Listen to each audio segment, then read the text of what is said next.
Açılış mərasimində Gəncə Şəhər Güləş Federasiyasının sədri Firudin Həsənov Gəncə idmançılarının əldə etdikləri nailiyyətlərdən danışdı.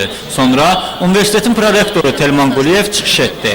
Respublikamızda, həmçinin Gəncədə idmana xüsusi diqqət yetirildiyini bildirdi.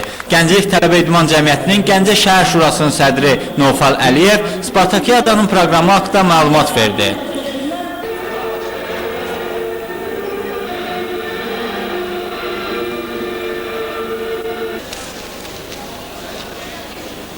Açılışdan sonra sərbəst güləş üzrə açıq şəhər birinciliyi start götürdü. Yarışda ali və orta ixtisas məktəblərinin, Spartak və məsul idman cəmiyyətlərinin güləşçiləri iştirak edir. Baş hakim İntiqam Əliyevdir. Birinciliyə Samux, Yevlax, Tovuz, İmişli rayonlarının idmançıları da dəvət olunub. Sabah yarışın final mərhələsi olacaq. Vüsal Məmmədov, Vaqif İbrahim Xəlil, Xəbər Plus.